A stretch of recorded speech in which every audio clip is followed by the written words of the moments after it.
listening to According to Mike and Tony, a long-form conversational podcast hosted by singer-songwriter Tony Dollar and funny man Mike Pierce. Each week, Mike and Tony sit down with a guest to discuss music, life, the universe, and everything. And now your hosts, Mike and Tony. What's up, everybody? Fourth episode of According to Mike and Tony. I am singer-songwriter Tony Dollar. Sitting across from me, as always, Mike Pierce. How was your Thanksgiving, dude? It was good. Family, food, the norm of everything going on. Everything's good about Thanksgiving, yeah? Yeah, everything's good. Thankful for everything that I have. Thankful for everything I don't have, because you want to strive for the stuff that you don't have, right? Yeah. Exactly. How about you? It was good, man. It was good. Lots of turkey, and we're actually having a second Thanksgiving today, which you guys are both completely welcome to stick around for. I will take you up on that now. Oh, not now. Oh. After the podcast. I'm starving. Sound like my son. My son's always hungry. Today's guest, singer-songwriter Daelena. Thank you so much for coming on the show. Thanks for inviting me. Yeah, absolutely. We appreciate you taking the time and doing this. I know it's the holiday season. Everybody's got a lot going on. Yeah, I just moved all day, so. Yeah. You're welcome. Oh my God. moving is crappy in general, but it's really bad during the winter time. We moved last December. Yeah. We got lucky because it's gorgeous today, which was kind of a catch-22 because I kind of didn't want to move. Right. I wanted to enjoy the weather and not, have to spend it outside sweating, looking crazy. Yeah, no doubt. Where are you moving? You look good and you sweat it and look at you. Yeah. What would Beyonce do? She would look amazing all the time. So. Something tells me Beyonce doesn't move around stuff. I don't know. In my head, I'd like to think that. I like that commercial, the Lowe's commercial nowadays, where it's saying how to move appliances with one finger. And it says that lady just standing there, and she's like, a little that way. And then the guy's like, that's good. I haven't seen this. Yeah. Is it like for the website where you can move? I don't understand. No, like somebody delivers the appliances. Oh, and the woman's just standing there like move it this way. Gotcha. Controlling where the movers are putting the stuff. That's nice. But you didn't have that. No, I didn't. But I have a very great friend who came over and packed up her little Honda Civic, and we wow. We did the damn thing. Do you have a lot of stuff? Are you moving a ton of I things? personally don't. My roommate has a lot of stuff. She has a lot of artwork and a lot of very cumbersome furniture. Oh. So cumbersome is definitely worse than heavy. Because heavy stuff is, if it's not too awkward, is workable. But it's the stuff that's just oddly shaped, and it's big giant stuff trying to get it through small entryways. So she was more stressed than I was. Really? Yeah. She's like, I'm gonna drink the rest of your vodka, and I'll just replace it after today. She's like, I'm gonna drink the rest of the vodka so we have one less thing to move. It's trying to lighten the load a little. Totally fine. Do what you gotta do. I was driving a truck. So I'm always the guy that helps move. And I've seen the good, the bad, and the ugly, and it's mostly ugly. You need to get that bumper sticker that says, yes, this is my truck. No, I will not help you move. I'm too nice for that. You know me. Yeah, I don't really have any guy friends that I can. Well, now you know Tony has a truck. Well, yeah, but I feel bad taking people away from their family. I'm like, come spend your Saturday with me moving my stuff. Just give people pizza and beer. Usually good. That's all I charge.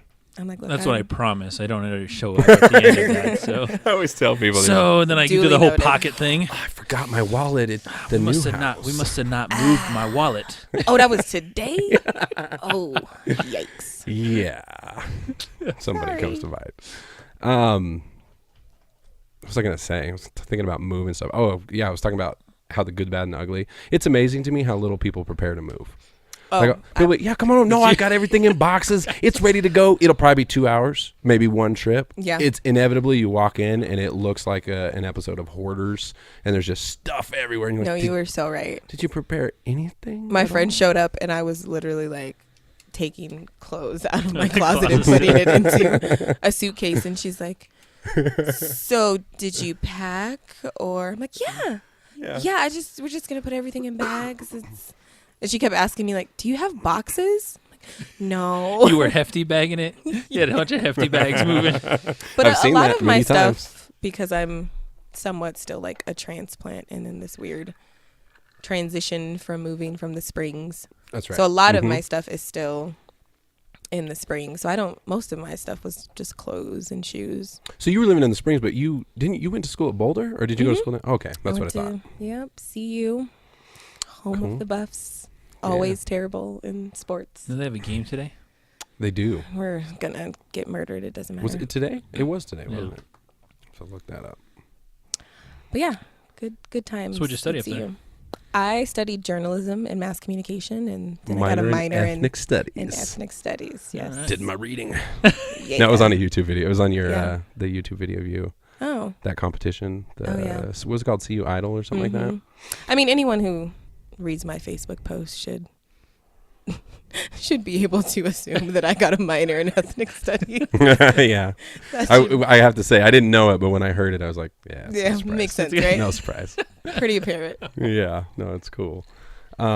So let's talk a little bit about like your singing stuff, because obviously you have an amazing voice. I'm a big fan of yours, and Well, thank you. part of the reason I wanted to have you on here is just because I don't want to have just anybody. Obviously, people who really have a lot of talent, and your voice blows me away. And so I googled you today, and I was just kind of looking. You have a lot of stuff up there. Well, that's because I did 2 internships when I was at CU as part of the journalism program. So a lot, like if you Google me, you can find a lot of those articles that I did for like the Daily Camera. And Gotcha. My YouTube stuff usually comes up. Yeah, I saw YouTube, I hope Twitter. none of my Facebook posts come, because I might get fired or something. Did you Google it just now? No, I did not. I can't remember if the Facebook came up. I didn't think much about it because I'm friends with you on Facebook, so I see that stuff already. Right. But no, you're very interesting to follow on Facebook and Twitter, though. You have interesting things to say. Someone called my Facebook a column. A column? One time. They were like, I read your column. And I said, I don't know what that means. You That's should what I get was into going to say. blogging. Yes, that's exactly what I was going to say. I was like, when I Googled you, I was thinking there's all this stuff, but it would be so great if right at the top If it it was like was- a blog, or That's true. you need some kind of I need a manager. it's actually your Twitter is the very first thing. You need a manager. Yeah. I could get into managing. How hard could it be? You would have to get down to your own social media stuff first before you can master somebody else's. Oh. Just saying. Do you follow me on Twitter? I don't know if you... Shots fired. I'm horrible. When it comes to Twitter, I'm pretty good on the Facebook. I do the Facebook. You know, Twitter. I feel like a lot of artists, though, are that way. And it's just starting to change now, where you really have to be a jack of all trades. Like you have to be your own marketer and your own manager and your own, social media expert. So you hear people talk a lot about how now you have this access to this huge audience with the internet, but that's something you don't hear mentioned a lot, which is really true. Is then sure, you don't have the label, and that's great, and you have access on your own. However, you do everything. Right. But everyone has that same access, so you have to, Cut set through. yourself apart in some way. Exactly. Grind hard. Yeah. Grind hard. Yeah. I do that. I don't sleep, so. Yeah. I know. I think on episode 1, this guy was up like literally all night because he wanted to get it posted same day. I wanted up the same day so bad. You would have thought by 2:30 somebody would give up. 2:30 a.m. would go, you know what? Maybe this is just going to go up later. Not Tony. No. I literally slept right there on this couch right here because I was so tired. Something was bouncing down, so I'm just waiting. It was like a 45-minute wait. I was like, I'm going to wait. I'm going to wait this out. I understand that. Crashed out, yeah. I can get obsessive about things. Yeah. to that point sometimes. Totally. Especially things you're like passionate about or you're Yeah. into, Just spend a lot of time doing it. No judgment. Okay. So singing. Yes. Obviously, that's the first thing that stands out. And I know you're writing stuff, and we'll get into that a little bit. But your voice is incredible. Thank you. And we started getting that. We got a really good reaction when we did that song Valerie, which I found out today is not by. Did you know Valerie is not by Amy Winehouse originally? It's called the Zootones or something like that. And it's totally different. It's like it's good. I mean, it just goes to show that there's wide Different possibilities versions. for music. But that's like a lot of people when they want to listen to "I Will Always Love You," they're not going to listen to Dolly Parton. They're going to listen to the Whitney Houston version. No, absolutely, absolutely. They had like 2 million views though, still on that video. Probably because people are like, "Hey, I didn't know Amy Winehouse didn't do it. Let me look it up." Yeah. No, but we did a version of it where I recorded some acoustic guitar. We did it actually at work on lunch break. Yeah, That that was dope. Yeah, just chilling out. But the reaction was amazing. Everyone was just completely shocked. I shared it on my Facebook, and I know I got a huge reaction. Yeah. Someone wrote, I don't know if it was on your Facebook or your Sign this Facebook, girl now. but somebody wrote like, I think it's so great that like they didn't show their faces. It I just saw goes that. to show Yeah, how yeah. humble they are. And I That wanted was to on be mine, like, yeah. Was it? I appreciate the compliment, but it had nothing to do with like humbleness. It was just, we were practicing. Like that was like a practice. And when I saw that comment too, I was like, yeah, totally. Yeah. Right. I'm like, I'll take it. I was thinking, Daelena, smart. I didn't even think of that. I'll take humbleness, but I Yeah. just didn't want people to think I was perpetrating like. It was really good. And what's funny to me too is it makes me want to get a better understanding of the whole YouTube thing, because I looked up just to see who else has. There's a lot of people that do a cover of that song, and it's floating around on YouTube. There was an Asian girl that I saw on there that did just a beautiful version of the song, Yeah. and she had, I don't even know how many views it was, but it was like hundreds of thousands of views. And I couldn't believe, I was like, why doesn't Daelena's have so many views? And I saw somebody posted that in the comments too. Yeah. It's just like, it's They should a have more weird views. thing. Yeah. I think part of it is that's kind of what we're talking about. Like, you have access to all of it, but how do you cut through? You know, how do you get people to stop and notice, like, wow, this is some serious talent, you know? And Managing yourself. Now, is it Yeah. something that you're like trying to actively promote, or is this just something you do on the side? What is it? I mean, right now it's just kind of something that I do on the side. I was in a band I sang background for a band, I should say, for a while, like 2 years ago, and it was a great learning experience, but it was a lot to work full time and then practice for 6 hours and pretty much everyone else in the band, they were either students or they had professions where they didn't have to be at a desk, you know, for 8 hours every day. So it was a lot easier for them. So I kind of got burnt out a little bit by that and this was, experience. is this copacetic soul that you're talking about? Yeah, and it was a great time. Like, I wished I could have given it more time and space in my life, but I just wasn't at that point where I could be like, oh, I'm going to quit my job and sell my car. And Yeah. Well, and I relate to, I mean, obviously, I've got 3 kids. I got a full-time job. I'm in school, and then I do the music. Now I'm an idiot. I started a podcast on top of everything else. You got to do things that you love, but I definitely relate to that feeling of burnout sometimes, where you just feel like I just got nothing left. I want to say something though, because I don't want you or any of your friends from the band to take this the wrong way. It was great. I looked up some YouTube stuff of some competition you guys were in. Did you guys win that? Yeah, we did like a battle of the bands in Kansas, I believe it was, and we won. And then we did a battle of the bands at CSU Pueblo, and we won that too.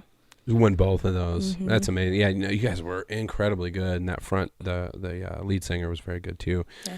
But I couldn't help it. I mean, it was like, because I've heard you sing on your own, and seeing you play such a small role, and I don't want you to take that wrong way either. Yeah. I just felt like you are a front lady. Like, you need to be singing. Your voice needs to be sort of a center of focus, I think, in I heard that from a few different people when I was in the band, and they were all, I mean, everybody in the band was so talented, but I think sometimes for me as a singer, it was a good experience in just training my voice and, you know, getting that extra layer of vocal ability, because it's really easy when you're the front person. You can do creative things, you can mess up and no one really notices, but when you're singing background and you're a part of a 3-part harmony, there's no room for error. Like, you have to be on, or it's gonna throw everyone else off. So it was a good experience in being a more disciplined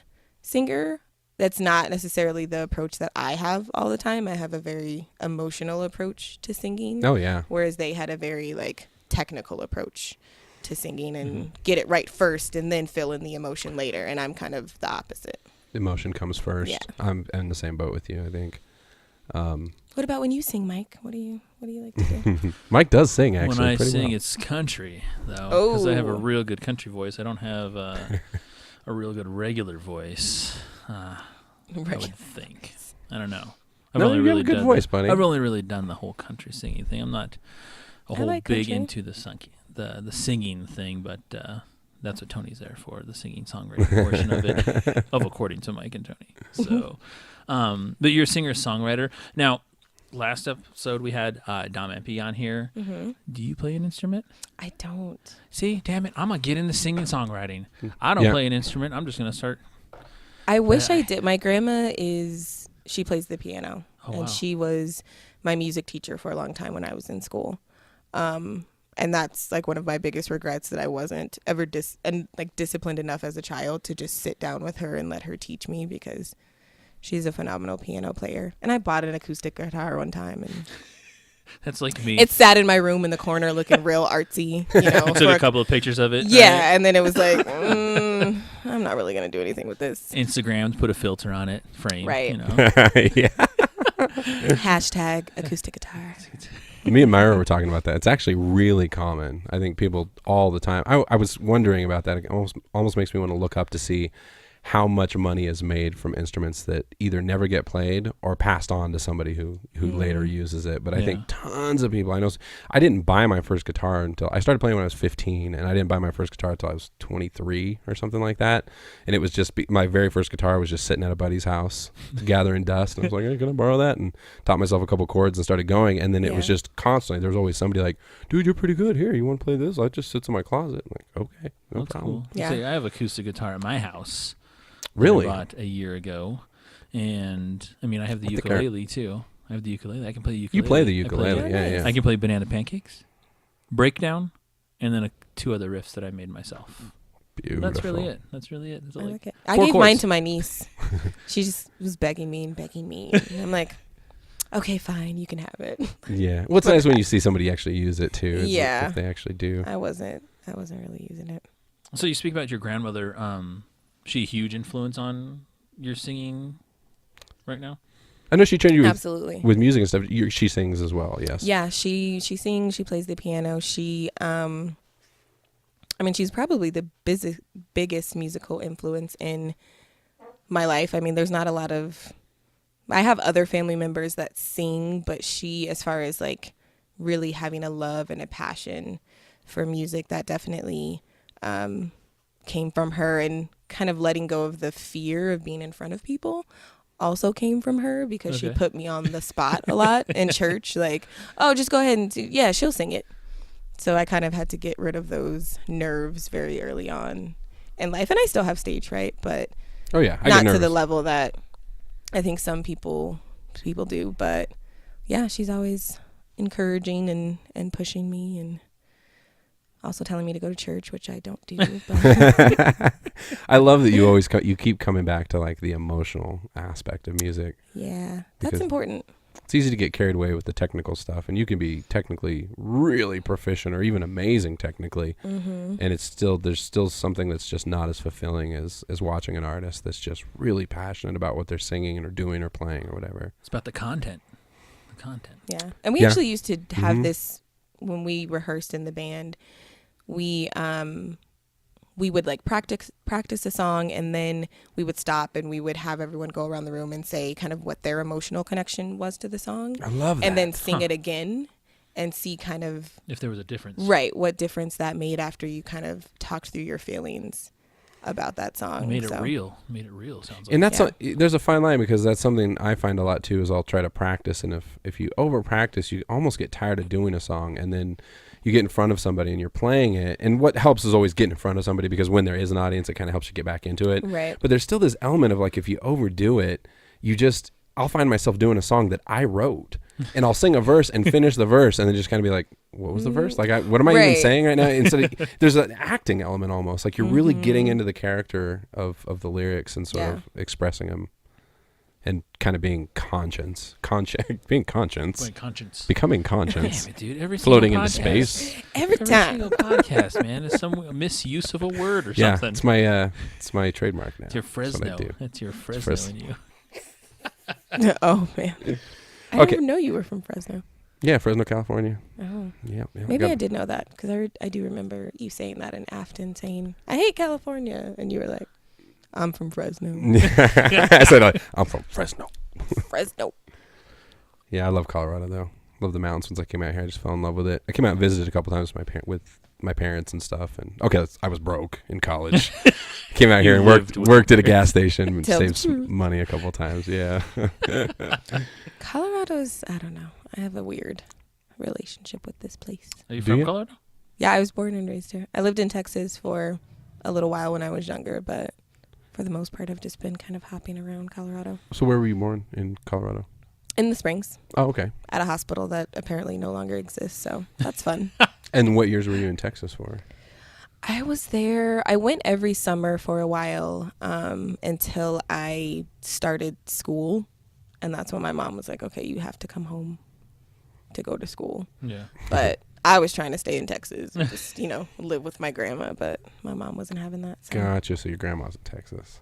Yeah, she lived in Texas for a really long time. We actually go back every year for a family reunion, and we go down to Rosser, Texas, where she was born and grew up, and it's real country. Like, they still have dirt roads. Oh, wow. You can still see, like, the remnants of the one, like, school, but, like, they had one school that everyone went to.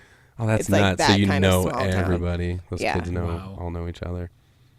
So, but, when you're born in 36, That's when your grandma was born? yeah, Wow. she's G. Yeah, no doubt.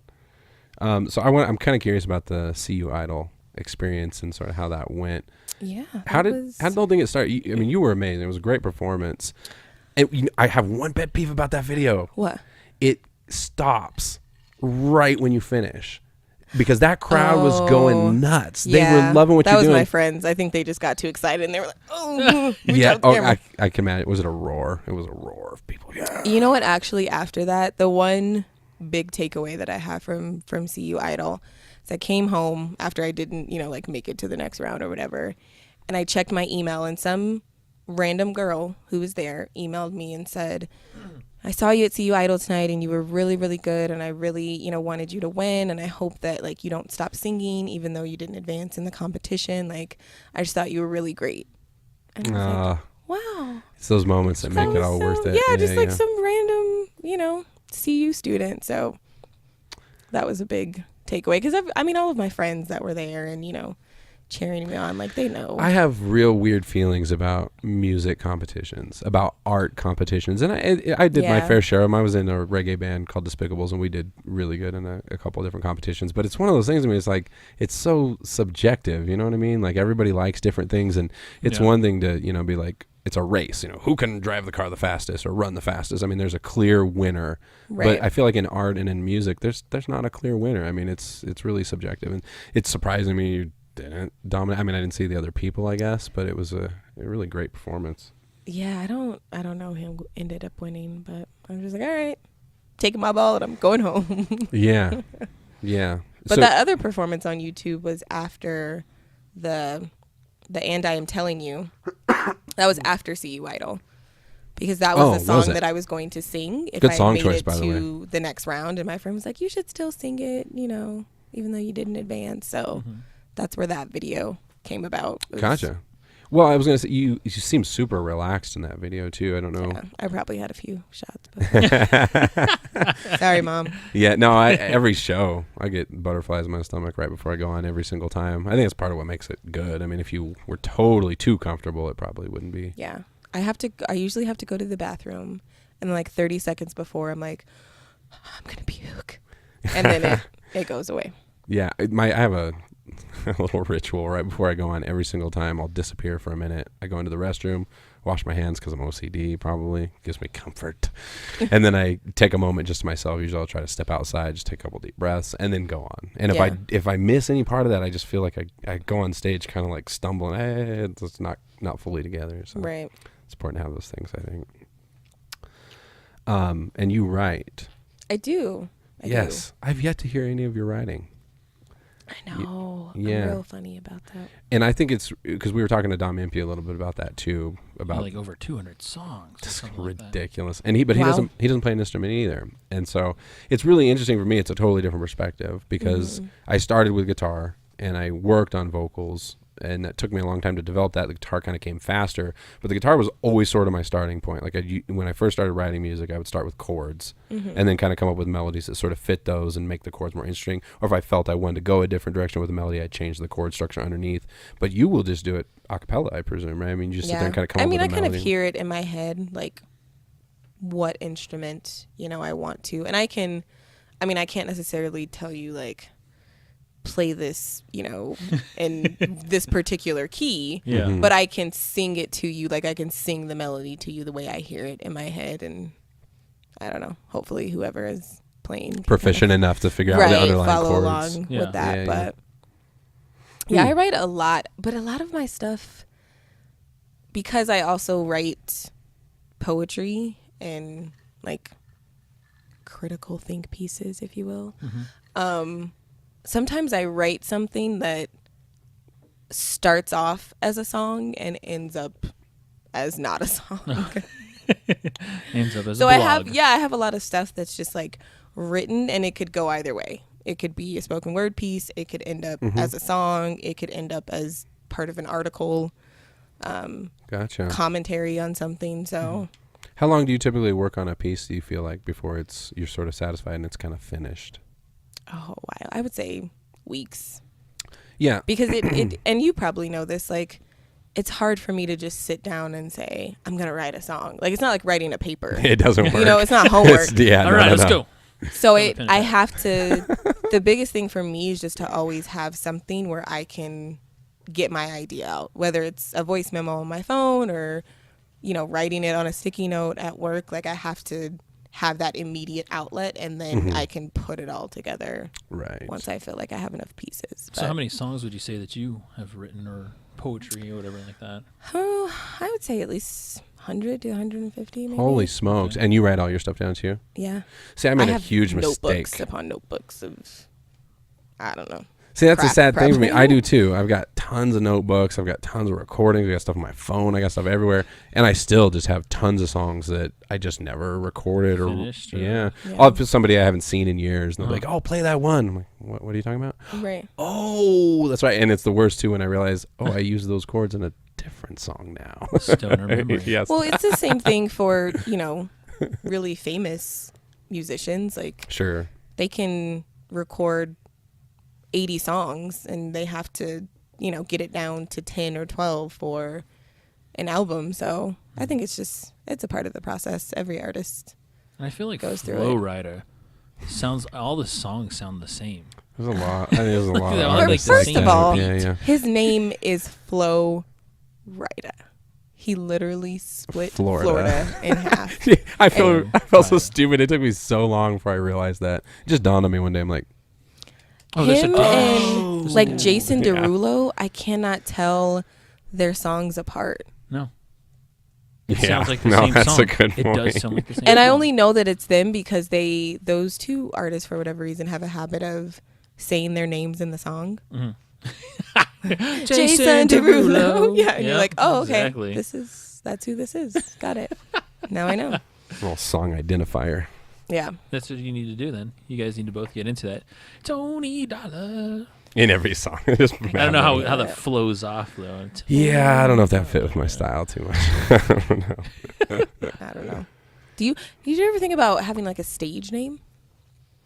Well, everybody thinks Tony Dollar. I made it up. Yeah, and it does people kinda sound constantly made say, up. And what's your real last name? No, really. No, really. No, really. What's your last name? It's my real last name. When I first met Tony and I found out that he was a singer-songwriter, I came up with a name for him, Which I love. Professor Money.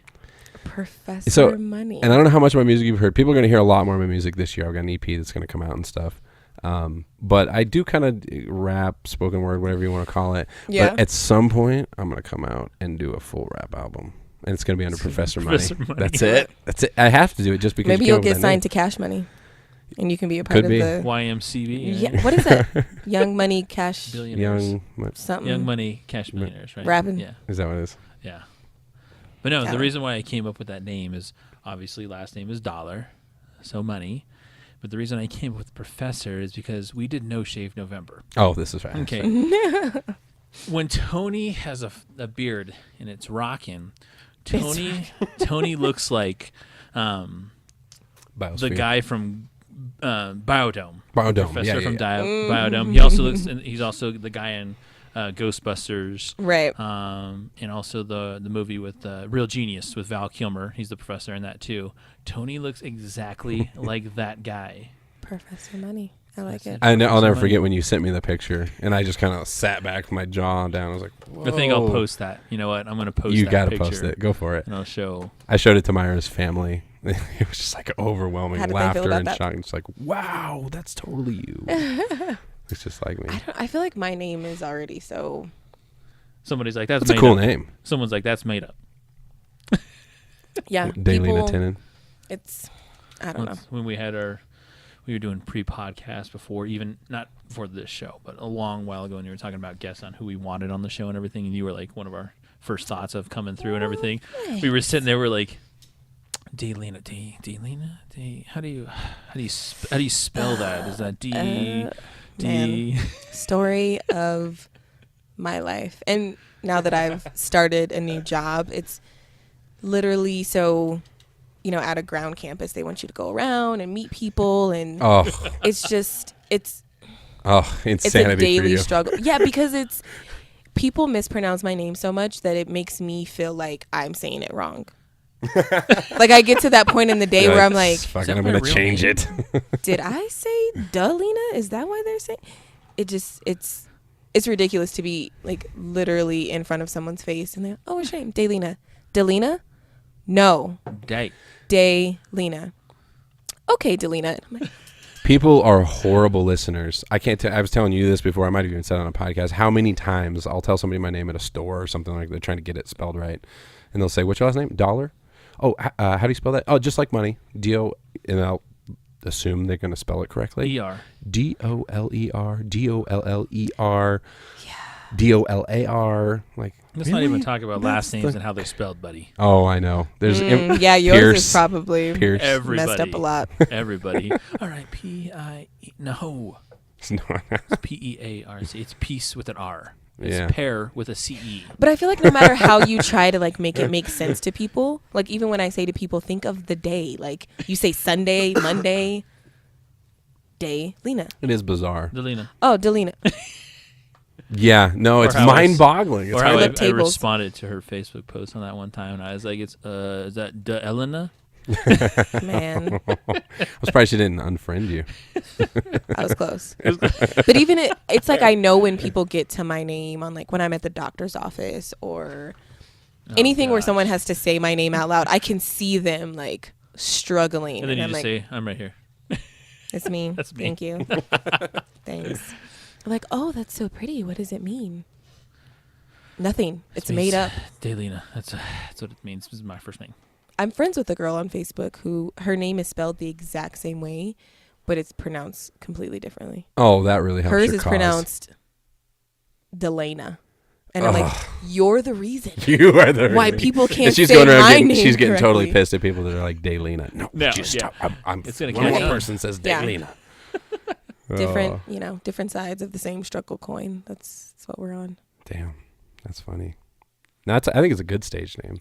Do you plan on doing? Do you see yourself kind of doing solo stuff more and like you getting your stuff out there, or would you kind of rather be part of a project like you were before? I don't think I could do another band. It's a lot. Not with as many people. Like we had a lot of people. How many people were in that band? So there were 3 background singers and then the lead singer. We had a drummer, a guy who played the bass, a girl who played the viola. There was like 8, huh? I think it was because there was a viola and there was a cello or something, right? Yep. Yeah. Now, so on our Friday fun lot. Facts, I need to get you back on these, by the way. Oh, yeah. The Friday fun facts. Yeah, sign up. By the way, you should. By the way. That's the Fresno. See, I'm going to say that every single time. No, Tony cracks me up. those of you listening, Mike sends out once a week. He sends out these fun facts, which are super cool. You used to be on the list or something? Well, we worked together. At work, yeah. Oh, gotcha. Right. So you got to at get our updated. previous place of employment. Yeah, he sends it now from the Mike and Tony. So it's Mike and Tony Show @gmail.com. Just you don't have to say anything. You just send us an email. We'll get you added to the list, and then every Friday those come out, and some fascinating stuff. The one that got me this week was the creator of Bert and Ernie. An interviewer asked him, "Are Bert and Ernie gay?" And his response was, "They're not gay. They're not straight. They're puppets. They don't exist from the waist down." Right. I saw something the other day on Facebook about like somebody being mad about Winnie the Pooh not wearing pants, and I was like, dude is a constant streaker, right? And how it's somehow now like like pants. inappropriate for kids. And I'm like, yo, we put way too much on stuff sometimes. Like, Yeah, and seriously. I totally get thinking critically and all that. But if I'm the person telling you putting too much on it, you're putting too much on it, because right. I can connect some dots, but Winnie the Pooh not wearing pants. Come on now. Well, the thing that struck me about what you were just saying about you had a lot of band members in there. On the fun facts this week, there is a band called AKB48. It's the largest band in the world. They have 48 members. But why though? Yeah. Like, to me, that's not a band. That sounds like a chorus. Yeah, that sounds like a small choir. country. Yeah. Like, why would you? Can you imagine trying to coordinate rehearsals? nah. Like, there's I'm only out. Just 7 like, don't days. even. I want no parts of that. I want nothing to do with Hey, it. is 5 o'clock good for everyone next week? No. I'm actually. Okay, so 63 of you are good. And it's. I know for me, like, my experience was with the egos clashing, and everybody, like, if you play the viola and that's your jam, you want it to be perfect. Yeah.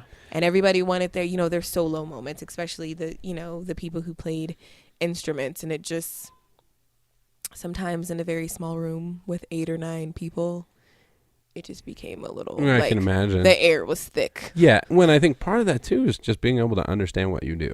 You know what I mean? Like, now, if you're the lead vocalist and the main writer for the band, okay, that's expected. But Right. If you play cello or you're a rhythm guitar player or whatever, like, because I remember going through that too, and I was in a reggae band where we would debate about the mix. Who's going to be louder in the mix, and it's kind of like, I think it's pretty standard. The rhythm guitar has a certain level, the lead guitar has a certain level, vocals have a certain level. I mean, obviously that can fluctuate, but nobody wants to hear, the rhythm guitar being the loudest track. Like, it sounds great. I can't hear anything else. But. What did he say? What are they singing? About, yeah. But What are they singing? Yeah. No, ego destroys a lot of things, man. Ego getting too caught up. Me and my friend were actually just talking about that last night in terms of dating.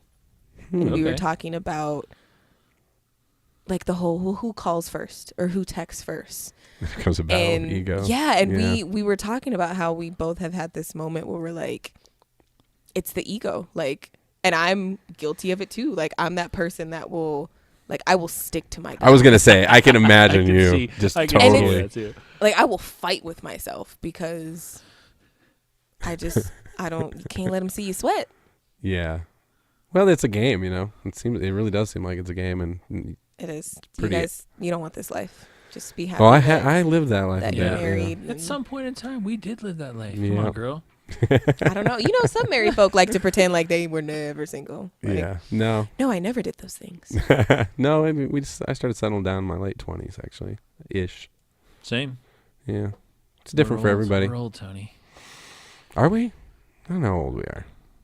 Is No, 35 old? 35 is old, huh? I mean, You're 35? No, this guy I know. I'm 27. the other ish. T money. Yeah. Yeah, the other team. So what is that? So, like, did you text back? Are you texting back? What do you do? No. No, you held strong. Hey, I imagine Like, if you. someone makes me mad, I'm just like, Okay, then that's when you Nope. don't hold back. because, and me and my friends always have this conversation where, like, something happens, you go on a date, whatever, and then what do you do after that? Like, do you text and say you had a good time? Do you call and say you had a good time? Seems like there's a real window you have to get into too, because it's like you don't want to be the one that's going nuts. An hour Right. later, I had such a wonderful time. It's I can't wait. such Maybe a- tomorrow we could get together. Blah blah blah. blah. Like, Yeah. no. And I think This bitch sometimes crazy. for women, you're used to being chased because that's just kind of the natural order of how things happen. Yeah. Like, Yep. And I think it also probably depends on how well you know the person. Like, if you were dating somebody that it was like, acquaintance, and you got to know them gradually and you started going on a date, then maybe things are different rather than, like, maybe somebody set you up with Right. somebody and then, like, you're kind of hesitant. But what is your norm? So, like, first date, what happens? What do you see in your mind as, like, the perfect first date? Probably varies. the perfect first date. Well, I like long walks on the beach and activism. Yeah. Green tea with lemon. I don't like the lemon. I love green tea. Yeah. The lemon's a little. I don't know. I heard something. I was listening to another podcast, Not going to Was say this- that now because, I don't want to promote it. No, go ahead. Was it the two girls and a guy one? No, but that one's really That is a funny. really good podcast. Yeah. No, this Anyway. one that I was listening to is called The Read. And they had a really famous chef on there. And they were asking him, like, what would you, if someone wanted to make, dinner as a first date, like, what would they make? And his response was, you have to get to know the person that you're cooking for. Because maybe you want to make a Caesar salad, but maybe the person that you're cooking for doesn't like Caesar dressing or doesn't like anchovies. Mm-hmm. So Right. I think when there's no blanket ideal date, it just really depends on the personalities. I hate the movie and going to dinner. Like, that's so lame. That's just too Don't. traditional for you. It's just Formulaic. It's yeah. like It just feels like you didn't really put a lot of thought into it. And if I'm planning a date, I'm gonna put some thought. that's a behind big it. thing for women. Yeah. The amount of thought that goes into it. Like, don't take Probably me to why my- Cheesecake Factory. It's probably why my dates weren't so successful. Like movie and dinner, movie and dinner. Movie and dinner. Yeah, because it's like, okay, maybe you can talk over dinner, but people are weird about like food in their mouth and all sorts sure. of stuff. And then you go to the movies and you just sit there in the dark. Like, That is funny that the movie is like such a kind of the formulaic or the expected way to go so often, because it is. There's no communication going on really. yeah. I mean, you might be able to learn something from the person depending on the movie that you go see, and Like if the guy their starts reaction crying to in the it. middle of the movie, right, or screams and grabs a hold Starts of you. cracking up during Yeah. Saw.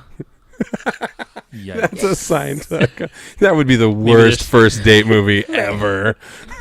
Maybe there's not a second date if he starts laughing during Saw. Maybe there's not a second date if that's the movie yeah, that's probably chosen. not. I went on a date with someone once, and he took me to go see a Tyler Perry movie, and I was like, I'm never going out Wow. with you again. It's a bold Like, move. But I'm just like, clearly, you don't know me, because anyone who knows me would not take me to see a Tyler Perry movie. Like, Yeah. it's not my thing. Yeah. So I don't know. I like adventurous stuff. Like, do something different. Yeah, and different stuff, and the kind of the thought ahead of time, I think, is a big Right. deal. Yeah.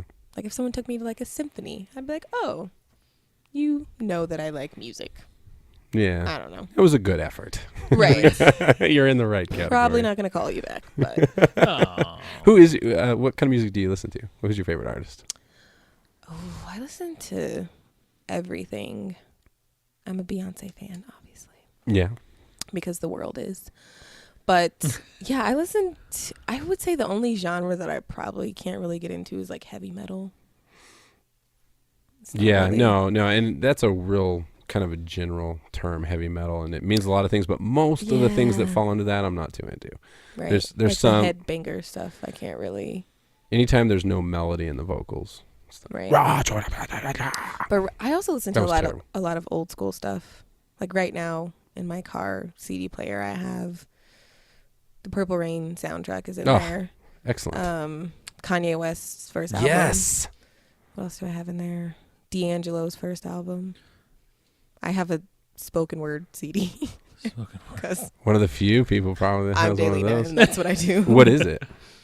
It's this duo called Sister Outsider, and I went to one of their shows in Boulder one time, and they were selling CDs. And it's so funny. My little brother was fixing my car the other day, and he went to turn the car back on after he put in the battery, and he goes, "Why are you listening to really intense spoken word in your car?" Really Like, intense. I turned it on, and some woman was just screaming. I'm like, okay, that's not an accurate description of what's on there, but Slight misinterpretation. Was there no Yeah. screaming on there? I'm assuming. I mean, there was, but Oh, there was.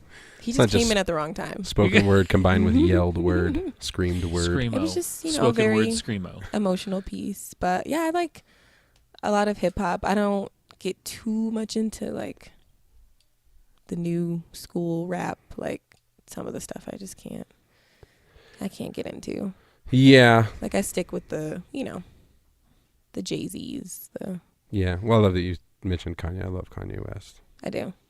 I You're- can't handle him Yeah. like in interviews. Yeah. Well, but there's his I music- really separate. We know this because I like John Mayer too. And he's Yeah, had he a should history of not never a. do interviews. Like he's terrible in interviews. He speaks the truth to him. Yeah. That's his truth.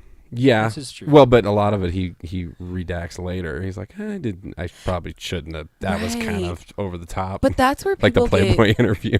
That's what I don't enjoy, and that's what I like about Kanye is he is truthful. You will never hear him issue an apology for shit. No. Like if he said it, he meant it, and you gonna deal with it. Like, I think the funniest thing I ever seen, as funny as shit, was when he was on that with Mike Myers. Oh yeah, and he was George like the Bush president. Yeah, doesn't George care Bush about doesn't black care people. about black people. And Mike Myers was just cut to commercial. It was no live, idea what to do. Katrina? It was a Katrina telethon. Yeah. That's when Kanye's not that real anymore. He was a little too real back then. He was the dropout. College Dropout. Yeah, College Dropout was one of my favorite dude, CDs ever. so incredible. Fantastic. Ridiculous. That's what I love about him is that person that you get in interviews is the same guy going into the studio. Yeah. I mean, he does not give a shit whether you like it or you don't like it or you have a problem with what he's saying. He really doesn't care. He goes in there and he expresses himself 100%. And that's honestly, yeah, if you listen to his music, nothing that he does in public or in interviews should ever surprise you. No. I'm never surprised by what he says. I'm just like, they're not going to like that, but... Yeah. And I think that's important as an artist. I think it's really easy to get caught up in that. Keep saying the word formulaic today. I guess that's my word. But that whole like strategy of having a pop song or doing something that's popular that a lot of people are going to enjoy versus just saying, you know what, whatever happens, happens. But this is me. This is what I have to say. Yeah. And this is how I express myself kind of thing. I honestly don't listen to the radio anymore. Like I listen to the music that I like. I listen to podcasts. Yeah. Oh, I'm a huge podcast guy. Yeah. I mean, that's the thing, though, too, is that I think it's going away. They're swearing it's never going to die. And maybe it won't never die completely, but radio, there's so many advantages now with the internet. I mean, you can have everything you want, anything you want on demand. Yep. There's no censorship involved in it. I mean, there can be, depending on if you're working with a big company or something like that. But for the most part, there's no regulations on it. And I think we're going to see that battle happen over the next decade. But I also feel like people who always say, oh, there's no good music out. And I'm like, stop listening to the radio. Yeah. Exactly. Go explore. There are tons of great artists and great music out there. Absolutely. Well, the radio, Daelena Tennant. Yeah. Tony Dollar. There's a plug. There's another plug. Not Mike Pierce. Oh. But no, in all seriousness, the radio is designed for the average commuter.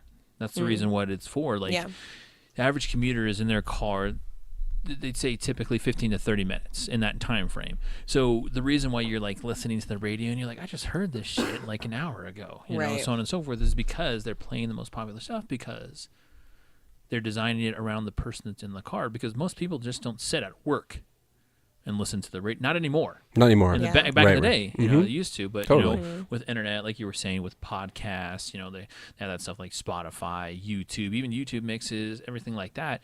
You know, nowadays people can just, at their fingertips, the on-demand, like you were just saying, like everybody can just find something new, find something they want to hear. You know, someone's in a bad mood, they're going to listen to uplifting music. They're going to listen to sad music, you know, something that's going to go to their needs rather than the radio. Right.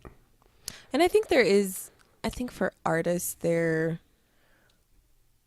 kind of looking at it in a nostalgic sense, hearing people talk about how excited they were the first time they heard their song on the radio.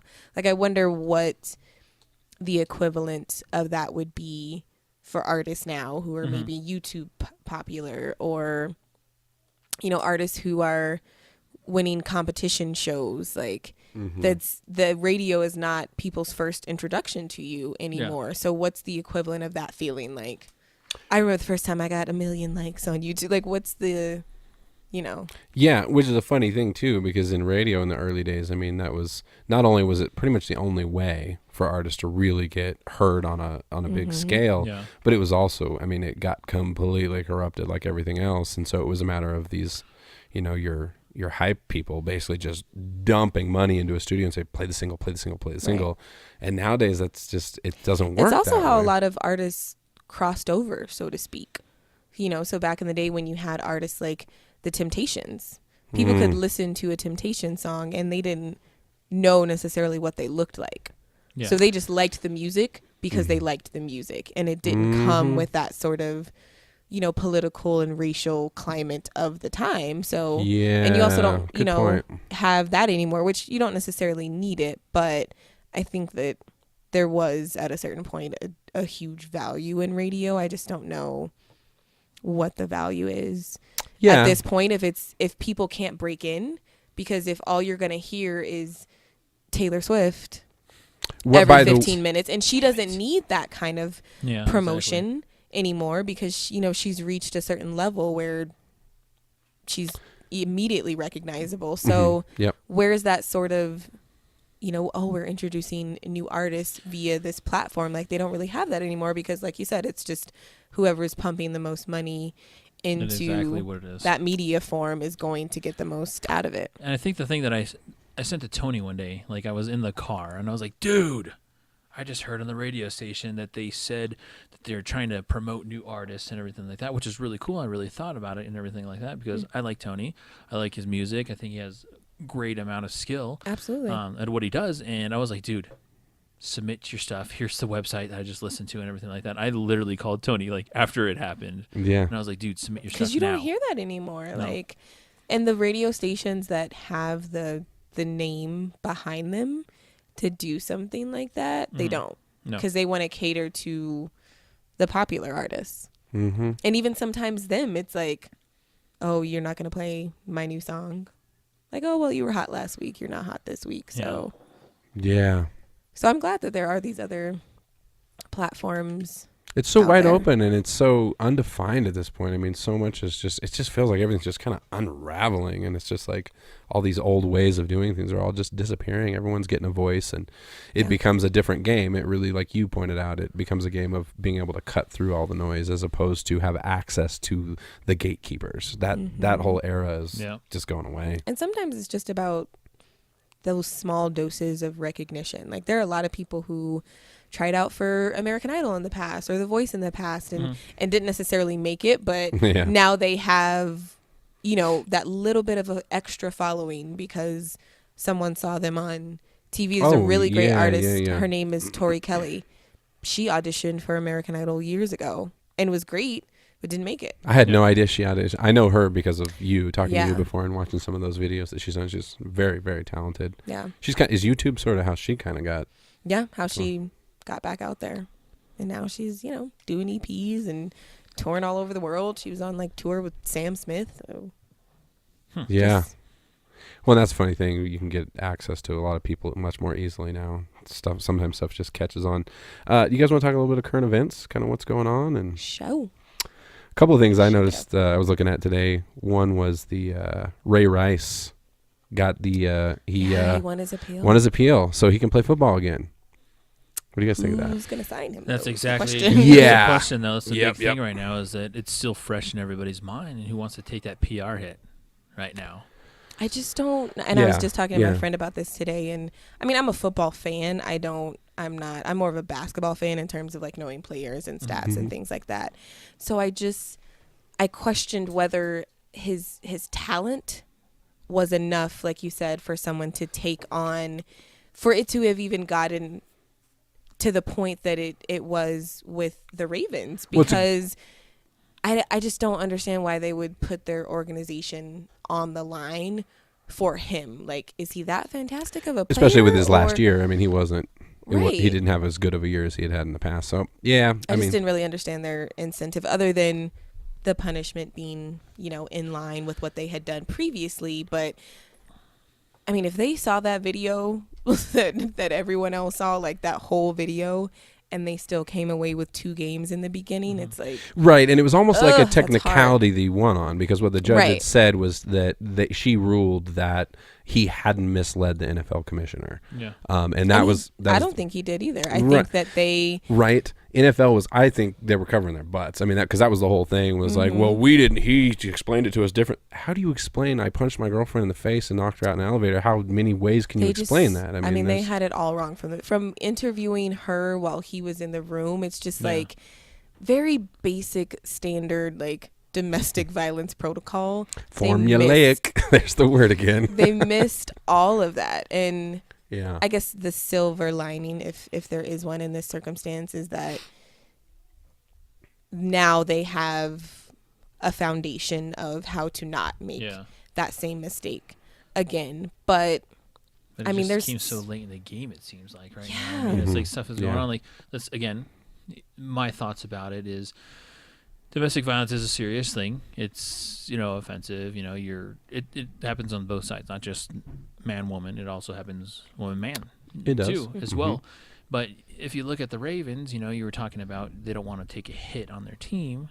Ray Lewis was on the Ravens. Yeah, the man made a plea deal for a convicted murder, AKA there's no murder. doubt. And, he paid. But that's what was so ironic about kind of the way the media and the sports media in particular handled the case is you have these talking heads, like Ray Lewis on TV. I thought that was shaking their finger, and yes, not saying that if you've messed up in the past you can't still have a stance and be kind of on the right side of an issue, but it's a mind trip to see someone like that say, "Oh, you're a terrible person, Ray Rice." Like it really was. And when I saw him, they said we're going to go to Ray Lewis and talk to him a little bit about this. It was like a Monday night or a Thursday night game or something. When I saw it, and it drew me in immediately. I was like, wow, "This is interesting. What is he going to say about it?" Lewis, and he was just like completely, disgusted and thought it was absolutely like unacceptable. And my Chris situation Brown, was totally like, different. And how do you feel about the Ray Rice incident? Like, can we can not? We go though? somewhere like, else for this? Can we just not? And a lot of it is the media. I mean, you were talking this before the whole podcast started. We were just, me and you have our little meeting. Media is blowing up things. It's just and out it's of not, proportion. It's a lot of it is just people wanting to get the information out immediately and not taking the time and the care that they used to before. And investigating. To get the story right. Yeah. I don't. How many people read headlines and how many people actually read the story? Exactly. And my big thing when I was studying journalism was I don't believe that objectivity exists. That doesn't mean that you can't get the story right. But you bring, as a reporter, as a journalist, as an interviewer, it's not realistic to expect that you will leave yourself at the door. You're going to bring all of your experiences, who you are to that story, to the person that you're interviewing. Your goal is to be authentic, is to get the story right, not to try to take all of the emotions out of it. And I just, I got to see it, from both sides. Like, just get the story right. Just tell the story instead of trying to present it to people already packaged into, this is how you should feel about this thing. Like, if we just gave people the information. Here's what happened. This is went down. This is, They could make up their minds from there, but it's almost like they don't trust the consumer enough. And a lot of people can't be trusted because they just eat things up and don't take the time to dissect things. But it's sad because Google's free. My Google is free anyway. The access to information. I don't know about anybody else's. Yeah, you have access to information like in a way that we've never had before, and I think that's going to change things. I hope it's going to change things. Jesus. Not to change subjects too fast. I think we're down just a few minutes here. But one thing, there were two other stories, and maybe I shouldn't lump these together, but I almost want to. Just to kind of get your guys' take on it. But like Mubarak, the Egyptian president, I don't know if you guys saw that he basically was cleared of the 239 charges. Back in 2011, there was the Egyptian Revolution, a bunch of people, not innocent, not an appropriate word, not necessarily inaccurate, but peaceful, definitely protesters were pretty much mowed down and killed. Yeah. And he was completely let off the hook for that now. They're basically saying, we're not going to prosecute, we're not going to do anything. And I just couldn't help but notice the similarities with the whole Ferguson thing coming down, that the Officer Wilson is not going to be charged with anything at all. And just kind of seeing that and just going, am I putting those two things together on my own, or is there really some kind of trend happening in the world where we are seeing more police brutality and that kind of thing? I think that the trend, not necessarily a trend, but I think what's missing from a lot of the conversations probably about, what's happening with the Egyptian protesters and in Ferguson is a historical context. And when you're talking about injustice and when you're talking about people getting fed up to a certain point where they have to get all of that out, you got to have some historical context for how that history has transpired before that. Again, same concept of the headline and not the story. Right. We're just about out of time. It goes so fast every damn Every week. single time, dude. Thank you so much, Daelena Tennant, for coming on the show. We really Yay, appreciate thanks it. for having Great guest. You have to come back again sometime soon. We should get together, do a show. We'll be playing a lot in 2015. Next week, we got John Lutzow, a singer-songwriter, going to be on the show with us. So tune in next week as well. Remember the fun facts, mikeandtonyshow@gmail.com if you want to get those. They're pretty awesome. Thank you guys very much. Check out Daelena's YouTube posts and Follow my great column voice on in her Facebook. column. Yeah. Yes, Twitter. indeed. Great That's show, a wrap, guys. Cheers. Cheers. Oh, my arm's so short.